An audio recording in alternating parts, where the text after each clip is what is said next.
पल्लवी जी महाराष्ट्र से। राधे राधे महाराज जी। महाराज जी, आपको जब से सुना है तब से नाम जप करने में प्रीति बढ़ी है। महाराज जी मैं एक गृहिणी हूँ। महाराज जी, गृहिणी के लिए भागवतिक दिनचर्या कैसी होनी चाहिए? सुबह प्रातः कालीन उठकर भगवान को प्रणाम करके भगवान नाम जप करते हुए अपने पति और परिवार की अनुकूलता की पूजा करनी चाहिए। हमारे पति को सुबह अगर सर्विस में जाना है और हम अपने भगवान का पर्दा हटाकर पूजा शुरू करते हैं तो वो पूजा अधूरी मानी जाएगी। सबसे पहले अपने पति की अनुकूलता। गृहिणी का परम कर्तव्य है अपने पति में भगवान को देखना, अपने पुत्रों में भगवान को देखना।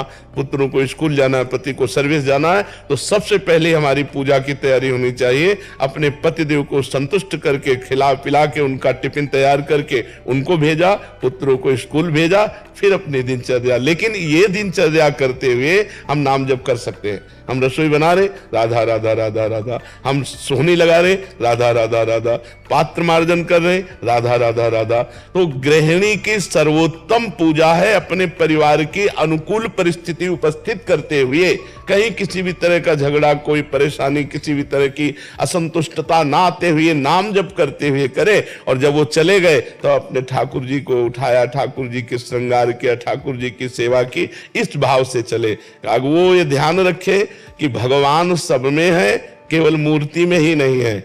सास ससुर में भी भगवान है, हमारे पति में भगवान है, और जो परिवार के सदस्य पति के हैं वो भी भगवान के ही स्वरूप हैं। हमारा ऐसा व्यवहार सबके प्रति होना चाहिए, किसी को तनिक भी असंतुष्टता या हमारी चेष्टा से दुख नहीं पहुंचना चाहिए। यही सबसे बड़ी भगवान की पूजा होगी। किसका प्रश्न? बच्चों को डांटती हूँ तो ऐसा लगता है कि उनको दुख ना लगे। नहीं, ये हमारा कर्तव्य है।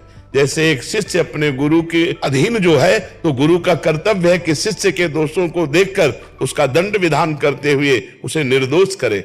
जैसे एक पुत्र पिता के अधीन रहता है तो पिता का कर्तव्य है पुत्र को गुणवान बनाने के लिए आवश्यकता पड़ने पर उसे डांटे, उसे शासन में ले। तो ये कोई दोष नहीं है, ये तो हमारा कर्तव्य है, हमें कर्तव्य पालन करना है।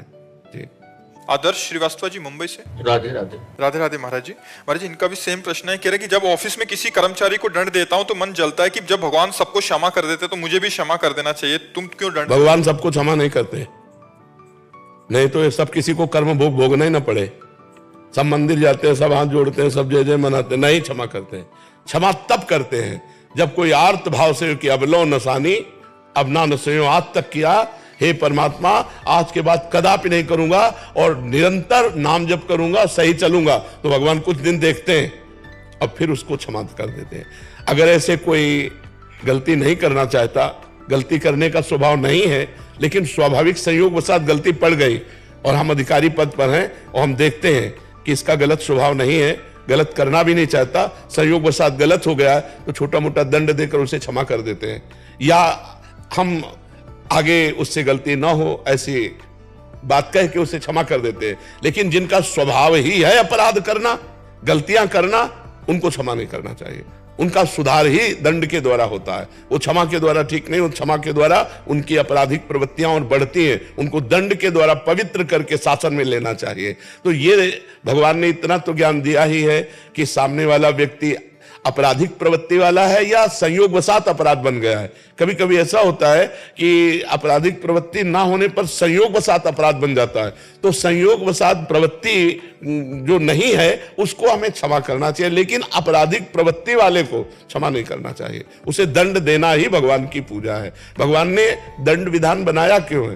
मान लो यहाँ तो कानून की व्यवस्था है, हमारे यहाँ नरक की व्यवस्था है। बड़े बड़े भयंकर कष्ट नरकों में दिए जाते हैं, तो भगवान ने ही तो बनाया है। जो आपराधिक प्रवृत्ति वाले अपने स्वभाव को नहीं ठीक कर पा रहे हैं और पाप करते चले जा रहे हैं, तो उनका मार्जन होगा दंड। जैसे यहाँ जेल में होता है, डंडा चलता है, 20 साल की सजा हुई, ये हुआ वो, ऐसे वहां भी नर्क का विधान है। जो यहाँ दंड नहीं भोगते उनको फिर नर्क में दंड भोगने को मिलता है। तो इतने कमजोर नहीं होना चाहिए। हर जगह क्षमा नहीं, हर जगह क्षमा काम नहीं करती, कहीं कहीं दंड विधान काम करता है। अब आपराधिक प्रवृत्ति नहीं है, उसे क्षमा करने के लिए तो हम भी राजी हैं कि एक बार क्षमा करना चाहिए। अगर भूल चूक हो गई, गलती हो गई, कोशिश करना चाहिए, उसे बचाव पक्ष में लेना चाहिए। लेकिन जिनकी प्रवृत्ति छल कपट अपराध प्रमाद स्थिति धर्म के विरुद्ध आचरण करना, ऐसों को दंड देना चाहिए। दंड से ही उनकी बुद्धि शुद्ध होती है। उसमें आप बिल्कुल निर्विकार रहिए और ऐसों पर दया भी ना कीजिए, क्योंकि विधान विधान है। अगर ज्यादा दया करेंगे तो आप अपने कर्तव्य से च्युत हो जाएंगे। जी।